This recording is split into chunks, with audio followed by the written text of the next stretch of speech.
কখনো ভুলেও আপনার স্বামীকে এই 5টি কথা বলবেন না প্রিয় মা বোনেরা, তাহলে আপনি জাহান্নামী হয়ে যাবেন। আপনার স্বামীকে এই 5টি কথা বললে আপনি ক্ষতির ভিতরে পড়ে যাবেন। আল্লাহ রাব্বুল আলামিন জানিয়ে দিয়েছে।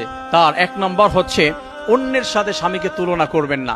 স্বামীকে বলবেন না তোমার কি আছে, তুমি কি ইনকাম করেছো সারা জীবন, তুমি কি এস্টাবলিশ হয়েছো, তোমার তো কিছুই নাই, তোমার ঘরে এসে তো আমি কিছুই পেলাম না, তুমি কি দিতে পেরেছো আমাকে, দেখো তুমি আমার দুলাভাইয়ের স্ট্যাটাস দেখেছো, আমার বাবা কত কিছু করেছে, অমুক দুলাভাইয়ের স্ট্যাটাস দেখেছো, তমক ভাইয়ের স্ট্যাটাস দেখেছো, তার অবস্থান কত সুন্দর দেখেছো, তুমি কি করতে পেরেছো, জীবনে তো তুমি কিছুই করতে পারলা না।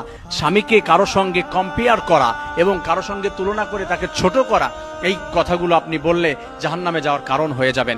2 নম্বরে যে বিষয়টি বলে দেওয়া হয়েছে সেটি হচ্ছে অকৃতজ্ঞতা প্রকাশ করা। স্বামী কোনো জিনিস এনেছে, তুমি এটা এনেছো, এই 2000 টাকার শাড়ি ঈদের সময় আমার সঙ্গে যায়, অমুক ভাবি 70,000 টাকা দিয়ে শাড়ি কিনেছে, এই ফোন দিয়েছো আমাকে মাত্র 5,000 টাকা দাম, আমাকে তো আইফোন 16 প্রো প্লাস কিনেছে, তুমি আমাকে কি দিয়েছো, এই যে ছোট করে তাকে কথা বলা, তাকে অকৃতজ্ঞতা প্রকাশ করা, এটা যদি আপনি করেন তাহলে আল্লাহ তাআলার আরশ বেজার হয়ে যাবে।